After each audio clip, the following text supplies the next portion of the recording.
अस्सलाम वालेकुम। Intrauterine device in short IUD एक flexible T shape plastic device होती है जो प्रेगनेंसी को रोकने के लिए फीमेल के यूट्रस में इंसर्ट की जाती है। इंट्रायूट्रस डिवाइस के दो टाइप्स होते हैं। Number 1 copper coated IUD, number 2 hormonal IUD.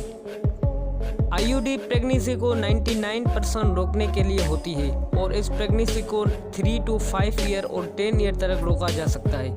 इसके अलावा इस डिवाइस को बर्थ कंट्रोल के लिए बहुत माना जाता है। आईयूडी को एक लंबी सी ट्यूब के जरिए यूट्रस में इंसर्ट किया जाता है। इस डिवाइस की एंड पर स्टेन यानी धागा बंधा होता है। ये स्टेन आईयूडी को रिमूवल करने के लिए काम आता है, यानी ये स्टेन को पकड़कर यूट्रस से आईयूडी को बाहर निकाला जा सकता है। कॉपर कोटेड आईयूडी यूट्रस में माइनर इन्फ्लेमेशन काज करता है, जिसकी वजह से स्पर्म यूट्रस में एंटर होने के बाद इन्फ्लेमेशन रिस्पॉन्स के जरिए मार दिया जाता है। और इसके अलावा कॉपर कोटेड आईयूडी एम्ब्रो इम्प्लांटेशन में रुकावट डालता है। Copper coated IUD birth control में 5 से 10 ईयर तक इफेक्टिव होता है। इसके बाद इसको यूट्रस से निकाल दिया जाता है।